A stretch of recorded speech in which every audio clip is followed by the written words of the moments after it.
My dear student, welcome my channel.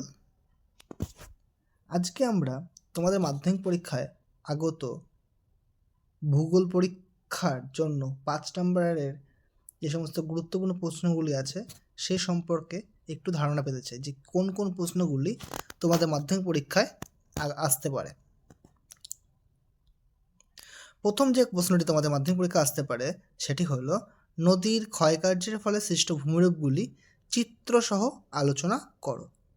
এই প্রশ্নটি এভাবে না এসে আসতে পারে নদীর ক্ষয়কার্যের ফলে সৃষ্ট যে কোনো 3টি ভূমিরূপের চিত্রসহ বর্ণনা করো।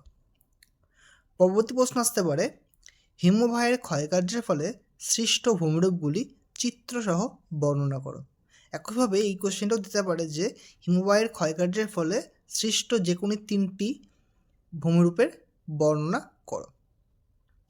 পরবর্তী প্রশ্ন যেটি আসতে পারে সেটি হলো পৃথিবীতে বায়ুচাপ বলয়গুলির সঙ্গে নিয়মিত বায়ুপ্রবাহের সম্পর্ক চিত্রসহ বর্ণনা করো।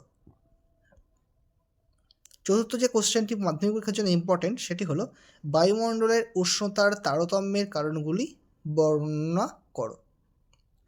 পরবর্তী প্রশ্ন হলো জোয়ার ভাটার সৃষ্টির কারণগুলি বর্ণনা করো। পারলে এই কোশ্চেনটি আসলে চিত্র দেওয়ার চেষ্টা করবে। ষষ্ঠ যে প্রশ্নটি মাধ্যমিক পরীক্ষার জন্য গুরুত্বপূর্ণ সেটি হলো প্রস্থ বরাবর হিমালয় পর্বতের শ্রেণীবিভাগ করো।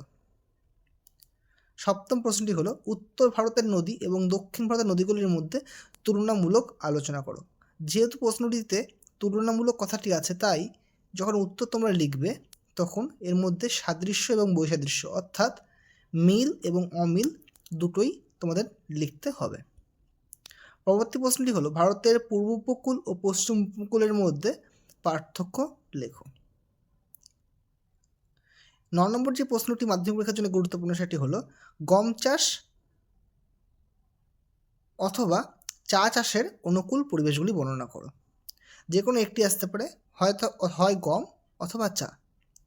অনুকূল পরিবেশ বলতে এখানে প্রাকৃতিক এবং অর্থনৈতিক দুরকম পরিবেশকেই বোঝানো হয়েছে। 10 নম্বর প্রশ্নটি যেটি আসতে পারে সেটি হলো পূর্ব ও মধ্য ভারতের লৌহ ইস্পাত শিল্পের কেন্দ্রীভবনের কারণগুলি লেখো। 11 নম্বর যে প্রশ্নটি সেটি হলো ভারতের অসম জনবন্টনের কারণগুলি বর্ণনা করো। 12 নম্বর যে প্রশ্নটি সেটি হলো ভারতের নগরায়নের সমস্যাগুলি লেখো অথবা বর্ণনা করো।